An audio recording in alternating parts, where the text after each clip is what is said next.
What is your first and last name? My first name is Henry. My last name is Amsden. Where were you born and raised? I was born in Concord, New Hampshire, in a hospital, but I was raised in the town of Hill, New Hampshire. Do you have any children? We have 3 sons, yes. And are you married? Very much so.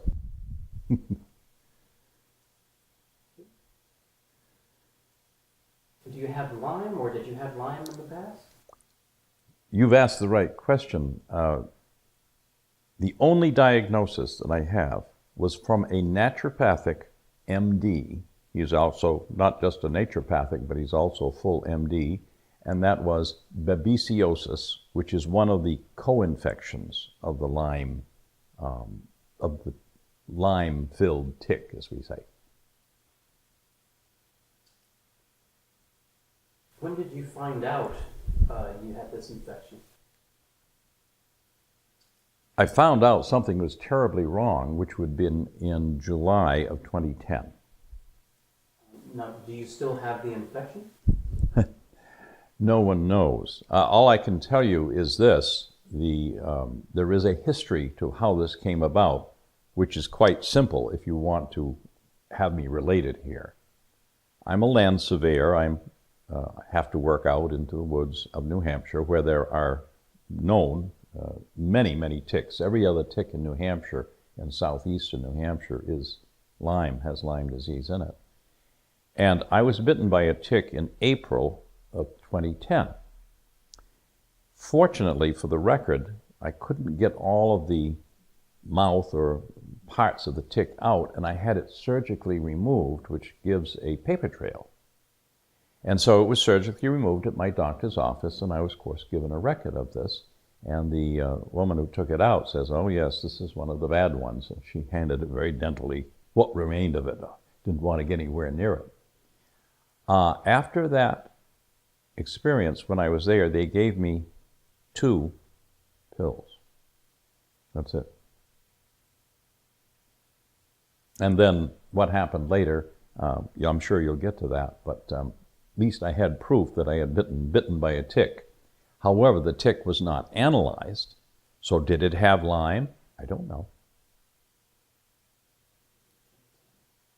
I might add this, that most people assume that if you are treated within 24 hours of a tick bite, then you won't get Lyme disease. I think it may have been possibly less than 24 hours when they gave me the 2 pills. It was like the next day or so. So the exact number of hours I really can't tell you, but it could be as much as 24 hours. Anybody else know about this infection that you had? Well, all we knew at this time is simply that I'd been bitten by a tick. I did not have the bullseye rash. Nothing in the next, until July, gave me any reason to think that I had anything at all.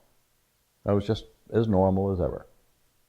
If you could explain to me, while you're going through this situation, how did you feel about it? The only way I can answer is to explain what happened in July. I can't, the precise date I don't remember, about July 15. Very hot day in New Hampshire, so hot that I sent my crew home that were working for me. I was in an air-conditioned car, went into an air-conditioned office, did go out in the heat a little bit, but nothing unusual, nothing strenuous. Everything was fine until that evening. So what happened that evening? The only thing I remember, about 6 o'clock, I felt malaise. Not seriously sick, just blah, which is not usual. Thought nothing of it. Ate supper. At 9 o'clock, got up to go to the bathroom, just the usual call. Came back, and then it began. Bang. For me to tell this, I have to tell you what happened, because I'm hoping some of the things that happened to me may help someone else. And the magic word, as far as I know, is babesiosis. There are several co-infections from the Lyme disease, and 2 or 3 other that I can't pronounce. But one of them is babesiosis. It is a paramecium type. It's not a virus, but it's very similar to malaria. And it's in there. You can get it. At any rate, at 9 o'clock, I came back from going to the bathroom. And then what happened to me, my wife can confirm this because she saw this all happen, was almost like an epileptic fit of chills. No, not frothing at the mouth or thrashing on the floor, but a sense that I was cold and absolutely uncontrollable. I was thrashing around. I got into bed. She put covers on me, and still I felt cold. And I found that the medics have a word for this. It's called rigor, not rigor, same spelling, but it's a medical term, rigor, which is extreme chills. These were very extreme. They just completely took over. It was like a thunderbolt. This is not like chronic Lyme disease, but all of a sudden you're fine, and the next minute you feel as though you're dying. The interesting thing, this lasted a half an hour. Just a half an hour. So this brought us up to close to 10 o'clock. Well, we didn't know what to do. I hoped it wouldn't come back. We decided to tough it out for the evening. And I can walk you through this if you want, because I'm hoping someday I hear from other people who've had this happen and we may understand it. So we decided to tough it out. The urine, I have to use the word, looked like cream of mushroom soup. Yeah, I have to say this because this is part of what's going on. Whatever happened got to my kidneys. The next morning I got up, and I would not believe that a human being could get rid of such moisture by sweating. Everything was soaked. I don't mean wet, damp, but soaked. I mean really soaked. I must have been dehydrated, but I never thought of that. And we had to change the bed and so forth, but no more chills. So I went to the doctor. My family doctor, not the hospital. And they took my urine. It looked just as bad. I had a fever, not extremely high, I think 101, something like that. I can't remember all the other symptoms. I don't think the blood pressure was odd. And of course, they took my blood, but can't analyze it instantly, of course. They started me on a regimen, I think, of doxycycline, which is, for Lyme people, doxycycline is like aspirin for people. You know, that's kind of a low-grade antibiotic. And they started me on that. And they said, if it happens again, go to the ER. Home we went. Midnight. The same violent, shaking, almost epileptic chills, no control over my motions. My motions were so violent that I pulled a muscle up in here, wrenched or tore it. And when I got to the hospital, the infectious disease guy came in to check me for meningitis. I told him, no, I pulled this. There's nothing to do with that. And he was satisfied too. I got to the hospital about midnight. And it's very odd. I just had this terrible, my wife wanted to take me in immediately. Well, when you're cold, you don't want to go anywhere. You can't imagine going out where it's cold or less than warm, but so I waited the half an hour, and we got to the hospital probably around midnight. I may mix the times. This is odd. They started shooting antibiotic into me. As far as I'm concerned, I was ready to go home. I was in the hospital 3 days, no more shaking. And I have all the records. If anyone else wants to check in with me, I bought $80 worth of records, so if it ever comes up again, we can always trace this. 3 days home, went home, was fine until October. All right, so let's talk a little bit about October. Well, of course, that's several months, August, September, 3 or 4 months later. Felt fine, had been busy doing my work, no problems at all.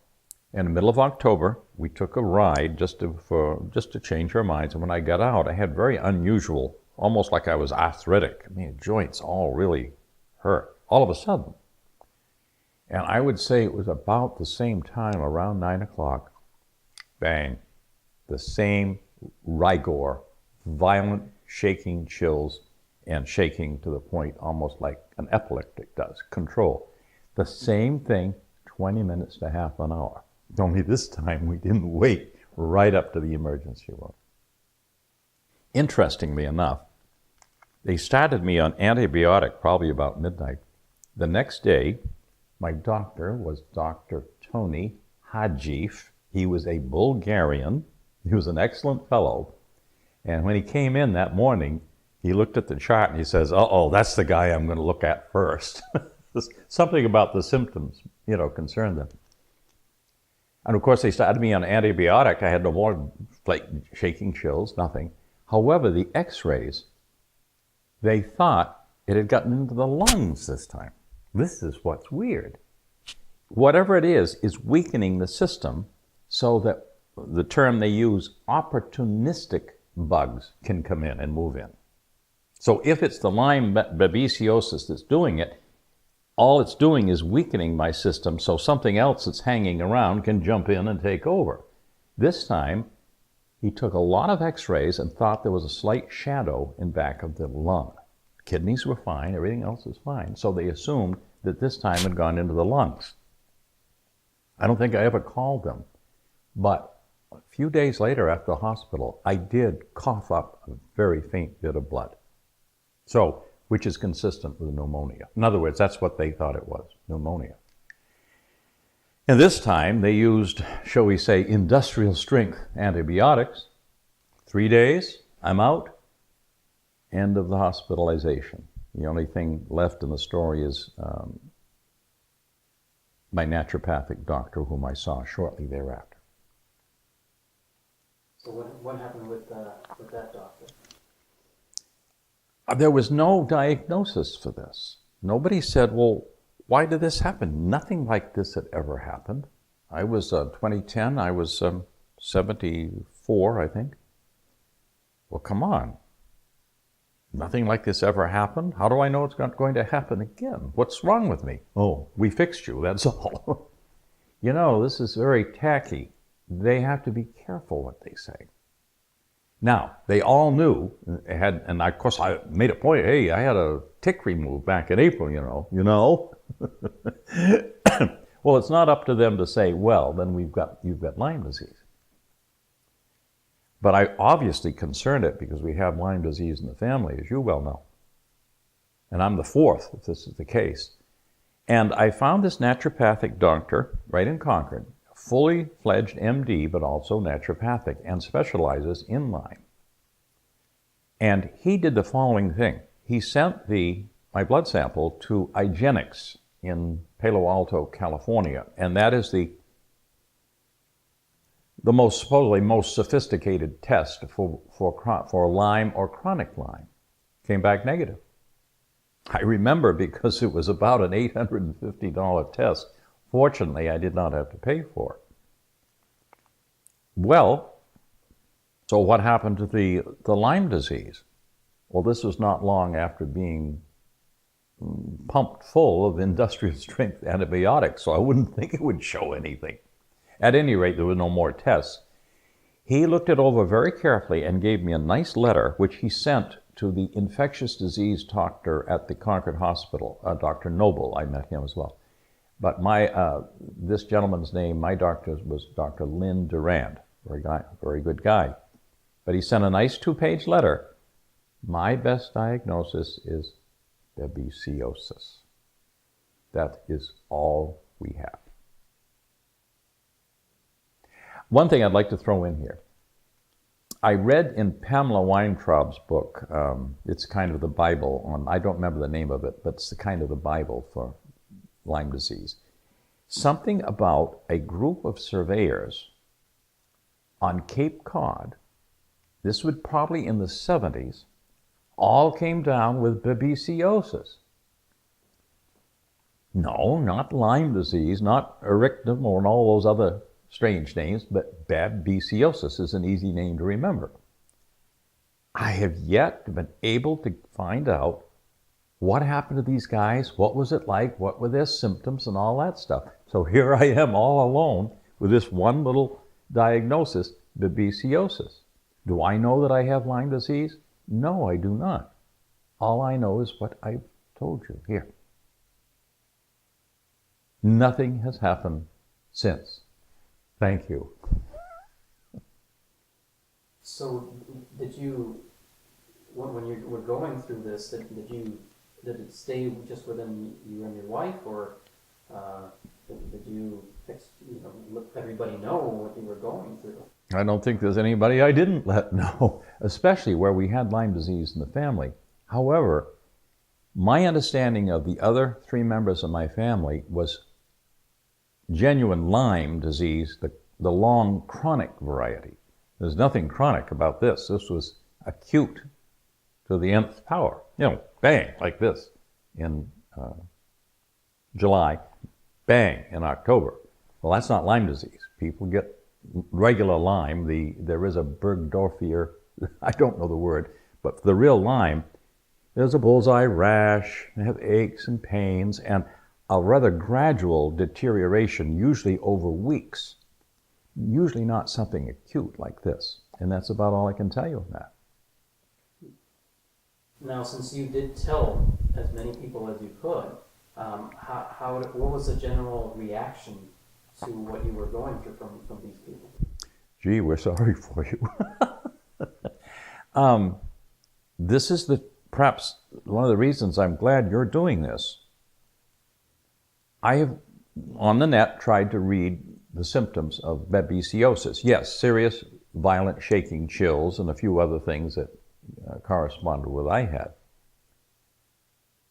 But I still would like to interface with some people who had the same experiences, where they were certain or had some diagnosis right off the bat that it was babesiosis. They took my blood, of course. I went to the hospital, but they didn't send it to Palo Alto, California. They don't do that at the hospitals. Only my naturopathic doctor did this. And this was after the second episode, where I'd been thoroughly zapped with high-speed antibiotics. Now, did you know about Lyme and the babesiosis before this happened? I don't even know that I hardly knew the word babesiosis, but we've known about the Lyme ever since my eldest son was diagnosed with it. Oh, no, I'm sorry. I must go back to my second granddaughter, who was diagnosed with Lyme disease in approximately 1990 when she was 4 years old. So we've known about Lyme disease and been conscious of that at least from then on. And then, of course, my oldest son and then my youngest son, both diagnosed with chronic Lyme disease and treated accordingly. Has that experience left something in you, physically or non-physically, that has just stayed with you, like, reminds you that it happened? Scared of the cold. Really, I think this is probably just psychological. But when I get cold and start to tremble a little bit, I'm always afraid it's going to come back again. Well, it hasn't. It probably won't. So that's psychological. And I'm of such an age where some of the aches and pains are normal. I mean, after all, Milan Severe, I'm using them a lot, and they wear out maybe faster on us than others. But I can't offhand think of any real residual effect that I can put my finger on. Yes, it's very good. But except that if there was some, maybe I could be more helpful, that's all. Oh, I think I mentioned that no one ever told me what was wrong with me in the hospital. No one said, well, maybe you've got Lyme and all this. And of course, we have to mention the huge controversy over this countrywide and beyond our country. And that is whether there is such a thing as chronic Lyme disease. Well, if I had Lyme disease, it most certainly was not chronic, so I'm not really in that cycle. But my two sons and granddaughter are in that chronic Lyme, whether it's chronic Lyme, whether there is such a thing or not. I can tell you this much. My second granddaughter, her experience is worth retelling if this is the place to do it. I don't have to name her necessarily. She was about 4. Shortly before this time, they were in Enfield, Connecticut, and camped out on a lawn. And then had a good time and all that. And of course, they're not very far from Lyme, Connecticut. So this would probably be in 1989 or so. Her health began to deteriorate where she could not walk, and they had to pick her up and carry her. Well, for 4-year-old children, this doesn't happen. You can't stop them from walking. This is more the problem. So they went to a doctor. I have the records, the general records. This would have been about January of 1990. I believe all kinds of anti-arthritic drugs were tried, or some. I think there may have been some psychotropic, in other words, it's all in her head, or, she's jealous of big sister and that kind of thing. This is a typical syndrome in this, that when doctors don't understand, sometimes they think that the kid is faking it or something. There's a classic example of this, which I'll just throw in here, of a guy who did have Lyme, or may have been a woman, but went through about 20 doctors or so. I'm exaggerating. And they finally sent her or him to a psychiatrist. The psychiatrist took one look at him and said, "What are you doing here? You're sick." This is what we're getting at. So this went on for several months with virtually no improvement into late 1990. Somewhere along probably July or so, the child's father asked his doctor, who had been treating her since the beginning of 1990, to have a Lyme test taken. And then didn't think about it. For reasons that had nothing to do with my granddaughter or them, they happened to have changed doctors. I think he was orthopedic, and they handed the case over to a family physician.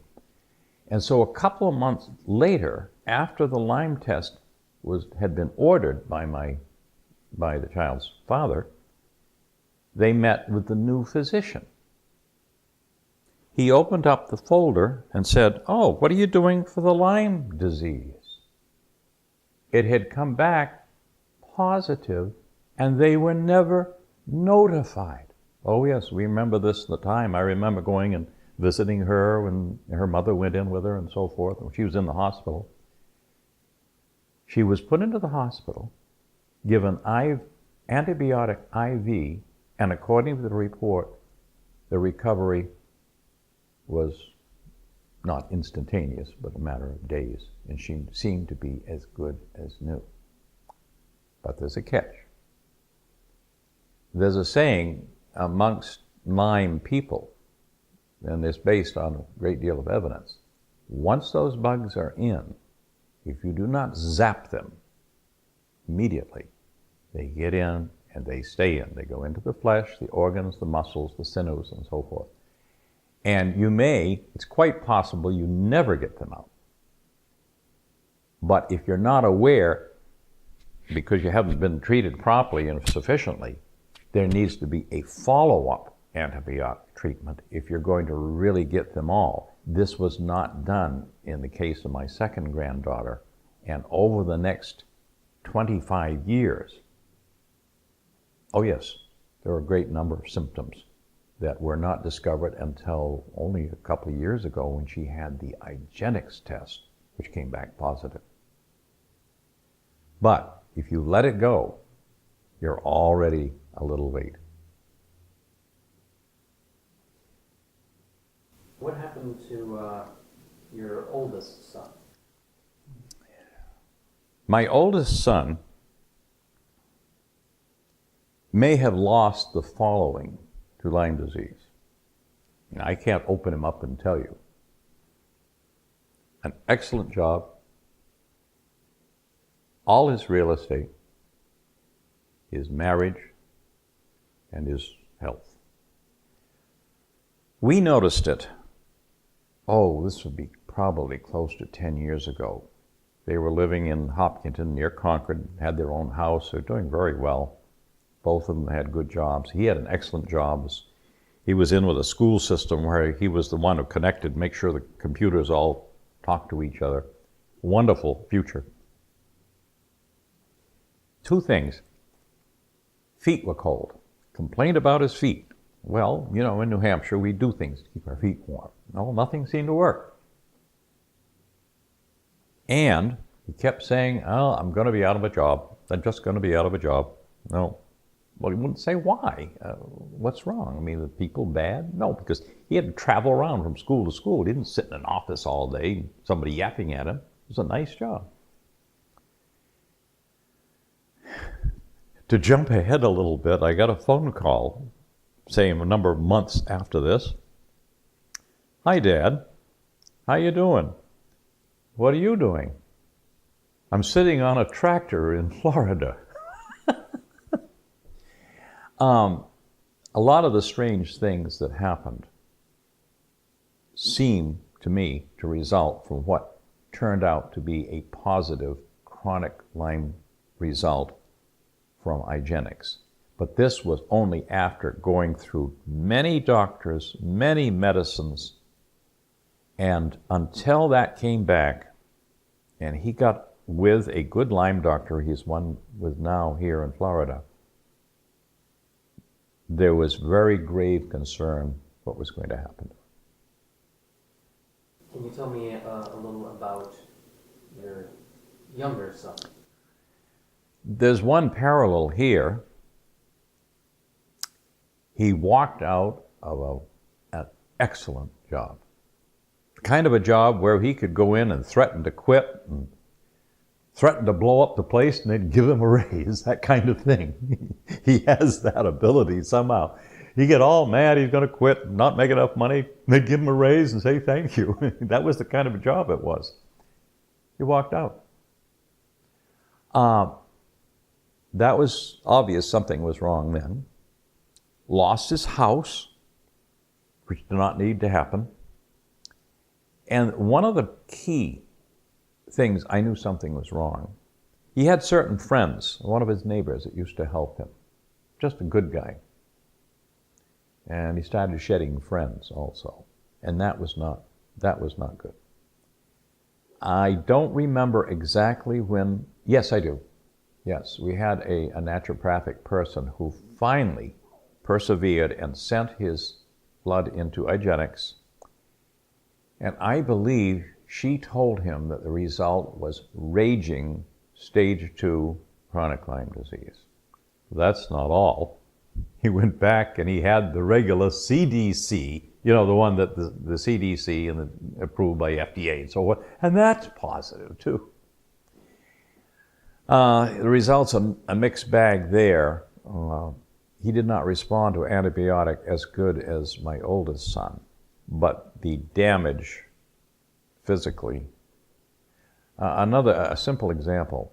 In the midst of all this, he lost his job, needed money crazily to keep the house. And we got him a job at a local factory. Good money, at least to start with. He couldn't handle it. The noise, the confusion, and so forth.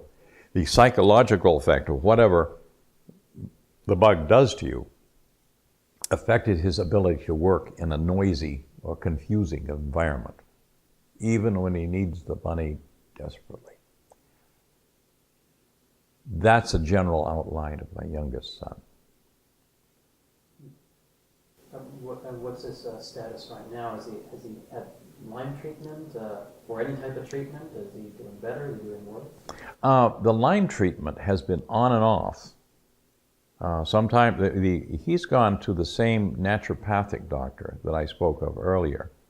And my understanding is that the good Lyme doctors are very attentive to your symptoms.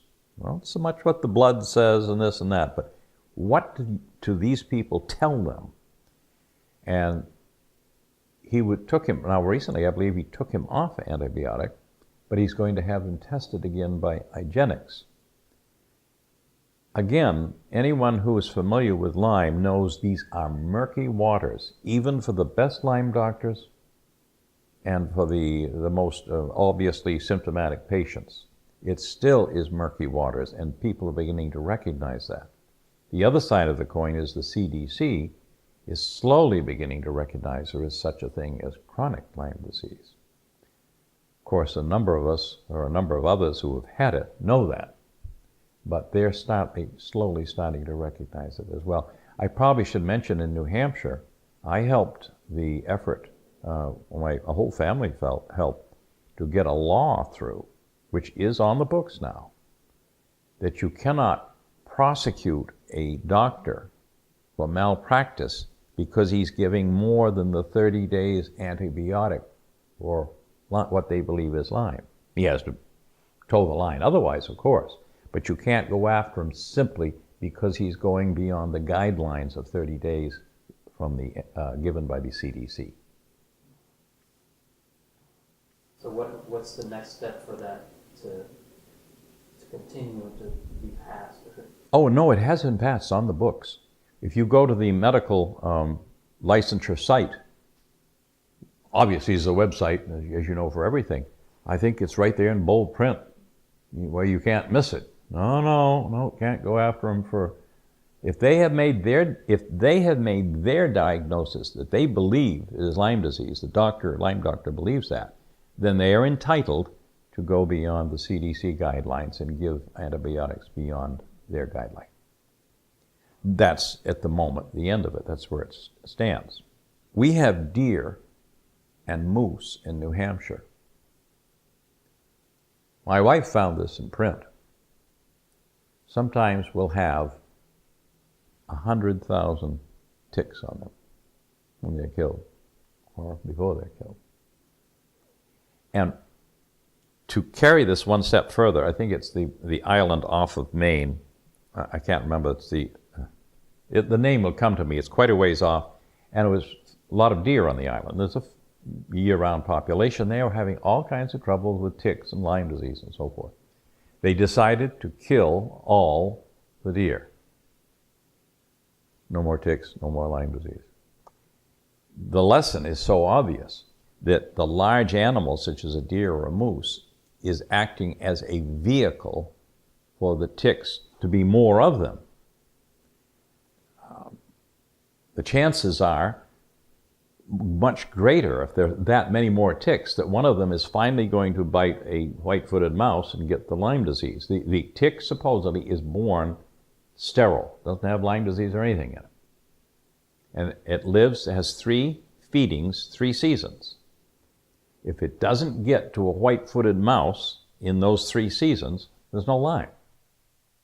But with zillions of ticks, more and more of them are apt to get to the white-footed mouse, and now we're being told that every other tick in southern New Hampshire and southeast and southwestern has the Lyme in it. There's an unpleasant, obvious point here. These large animals are enabling the ticks to multiply. I think it's going to be a huge deer genocide. This is a big problem. We have a fish and game department of our state, of course. All states have these. Well, of course. So what's their purpose? Well, to be very harsh about it, the purpose is to keep the deer and fish population thriving so people will come in and buy licenses and buy weapons and buy gas and stay in motels and supplies and support our economy. Is it that it's not really because we love deer and love fish, or some of us do just because they are fish and deer, but there is the economic basis for the management of wildlife, and this is just a brutal truth of modern society. So in your opinion, what do you think is the hardest part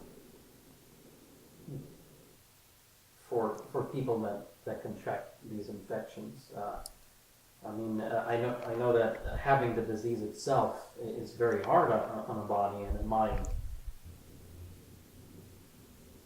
What about how it affects their life? How it affects other people in their life? How where it takes them? It's not treated. I'm going to answer it this way.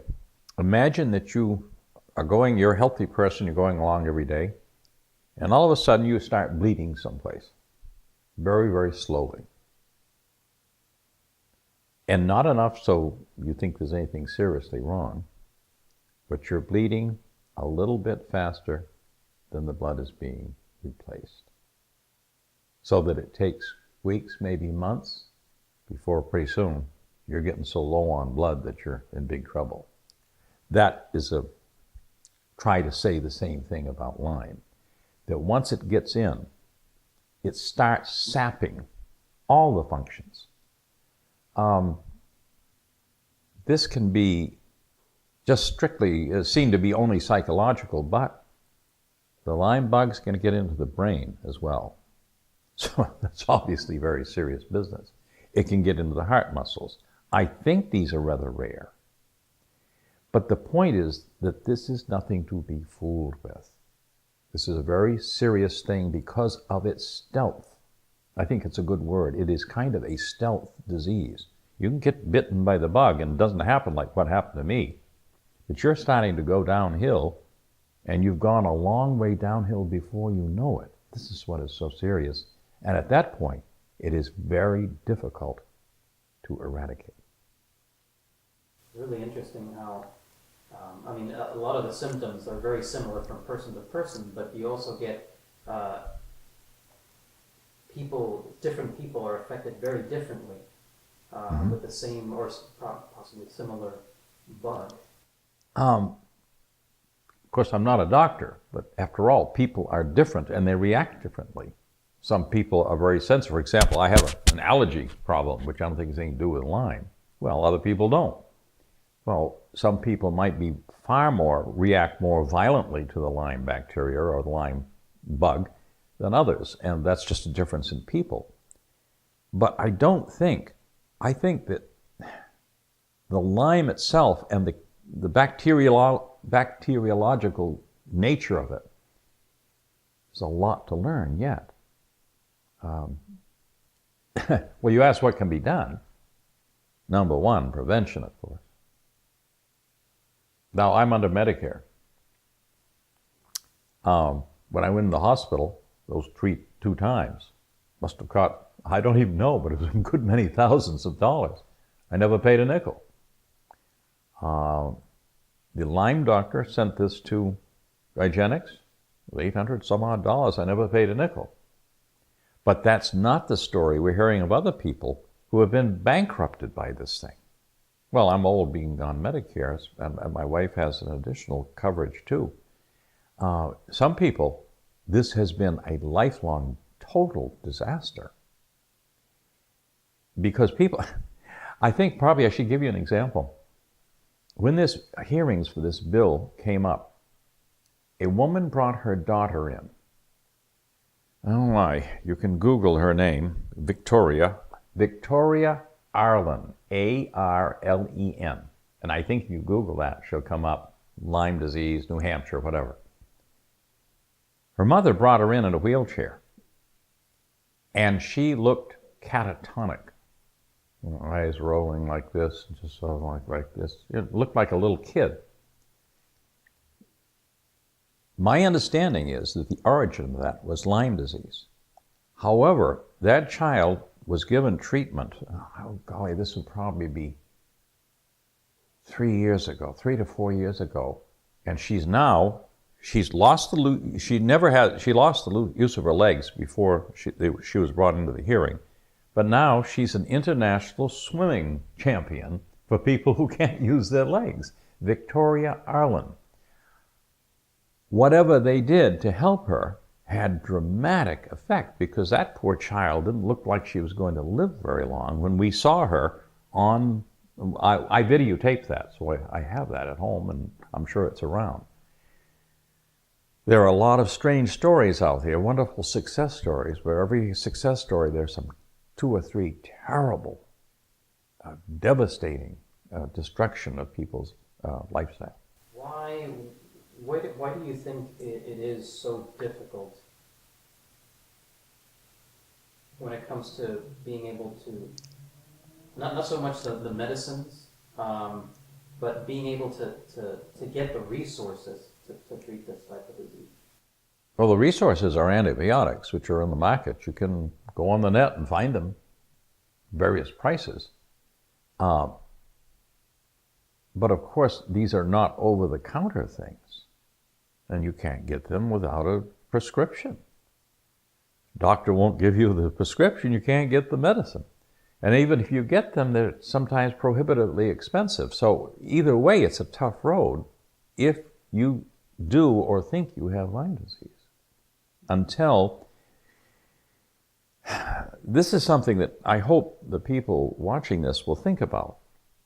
The evidence for people being misdiagnosed for Lyme shows that they spent all kinds of money going from doctor to doctor and different kinds of medications and so forth over a long period of time before they finally found out it was Lyme when we're treating them properly. Well, wait a minute.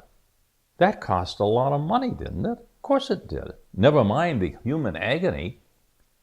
If you were able to diagnose it and treat it first, then you wouldn't be spending all that money that the insurance companies are forced to shell out. So isn't there a simple solution that if Lyme is properly treated and diagnosed and so forth, that you're doing away with some huge medical expenses that are going on as we speak? You can see my logic of this. It may be cheaper for the CDC to recognize it and deal with it.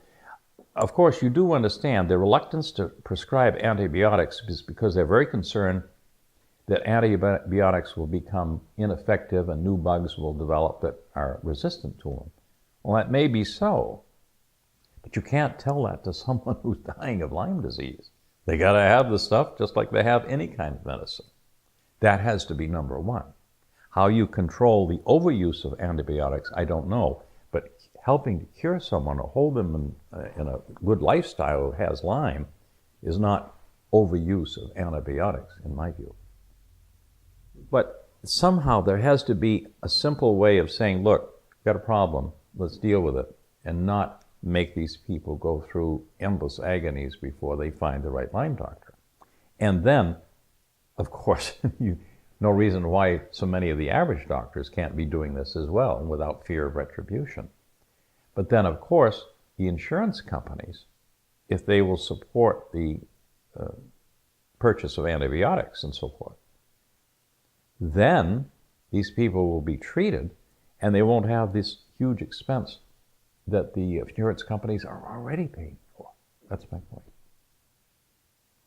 I should mention one other thing in this respect. This is really important. There are Lyme support groups anywhere and everywhere. You can go on the net and find them. There are some wonderful people who tell you where there is one. The minute you go in there, you're meeting other lay people like yourself who ask, oh, go this, oh, it was like this. And you'll have a sense that you're not alone. And sooner or later, you may find where to get the proper treatment or where you can get if the antibiotic has been prescribed, you can get it cheaper and so on. And I've been to a couple of these with my oldest son. Absolutely great, because it's very informal, and all of a sudden you've got other people like yourself that don't think you're crazy. What would be the best advice that you can give somebody that just found out that they have Lyme? Or babesiosis, any one of those similar infections? Yeah, I wish we know anybody how they found they had babesiosis. I'd want to talk to them too. But the chronic Lyme, the tick bite, the rash, the bullseye rash, which is, you can't miss it if you one thing you need to understand, and this is my understanding, you can have terrible Lyme disease, sick as a dog, and your tests are negative. You're going to have tests that are off the charts, and you don't have Lyme disease. Now, that may be the exception, But you have to be ready for this. I believe this can be documented. Now, your question again, that you just asked, which is? So, what would you say the best advice that you can give these people to help them out of this type of situation? Certainly go to your regular doctor, get started.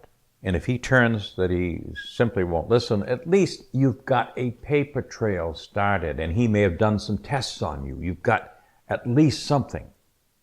But go to a Lyme support group if you can find one, and find out where there is a Lyme doctor, even if you have to travel.